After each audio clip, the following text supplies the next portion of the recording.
What do you suppose would have occurred had Truman caved in to the war hawks in Washington?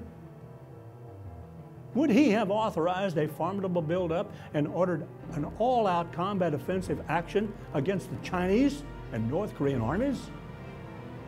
Such action could have led to a mass slaughter of attacking UN forces. What would Truman have done had the Soviets decided to unleash atomic weapons against attacking UN forces, as well as other strategic targets within the Far East?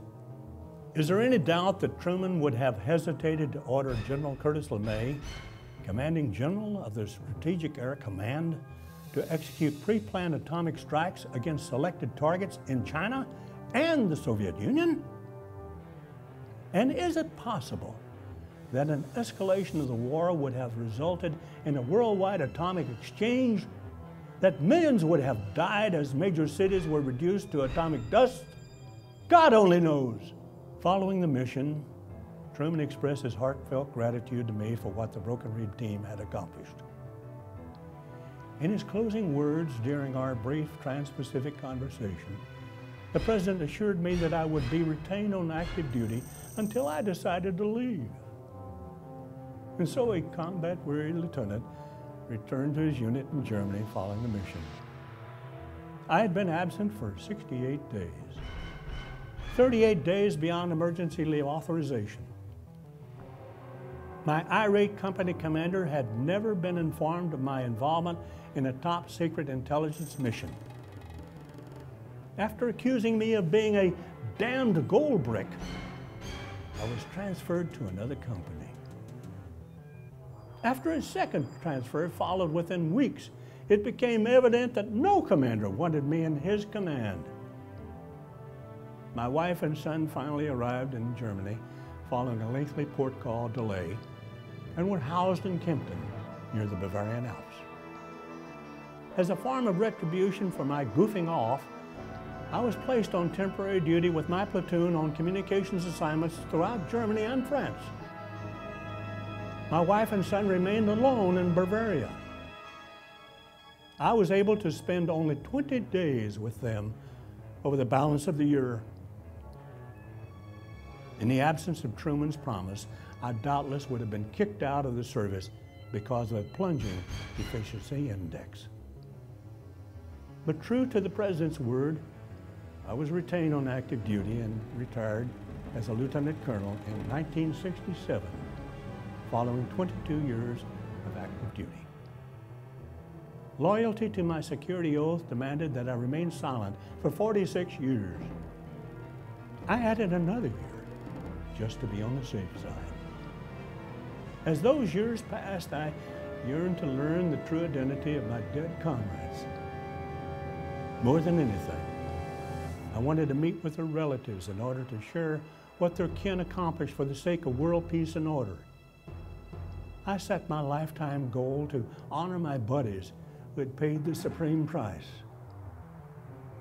When the magic declassification date of January 31, 1998 arrived, following 46 years of ordered silence, I initiated my search for anything that would authenticate the Broken Reed mission. I wrote letters to the President and ex-presidents, presidential libraries, military archives, members of Congress, every military command, and any individual who might be able to uncover the true identity of my buddies and provide any record of the mission.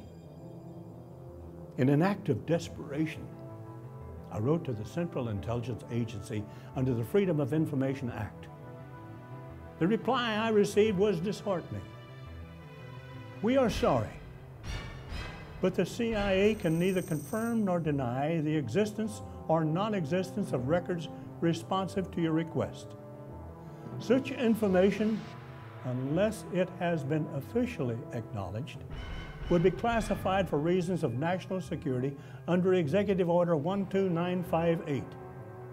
The fact of the existence or non-existence of such records would also relate directly to information concerning intelligence sources and methods. The Director of Central Intelligence has a responsibility and authority to protect such information from unauthorized disclosure in accordance with Section 103C6 of the National Security Act of 1947 and Section 6 of the CIA Act of 1949. Therefore, your request is denied under the Freedom of Information exemption B1 and B3. But that reply failed to quench my hunger for information that would assist me to keep my solemn promise to make the Broken Reed mission known to the world. I received over 200 hours of Veterans Administration in Knoxville, Tennessee Vet Center counseling for post-traumatic stress disorder. I was challenged to record my Broken Reed experience as a therapeutic exercise. It required 5 years for me to carry out that difficult task. My reluctant recall of the mission led to a manuscript that was published by the DeCapa Press. The story of Operation Broken Reed has ended up on shelves of every major bookseller and Amazon.com. Profit from book sales was pledged for use in honoring the men who died on the mission. But my journey failed to end with the writing of a book. It's now my fond hope to return to that desolate road in North Korea where I was forced to abandon my teammates. I wish with all of my heart to honor my comrades by placing a wreath on the place where they fell. Unfortunately, my plan is blocked because the United States remains officially at war with the government of North Korea.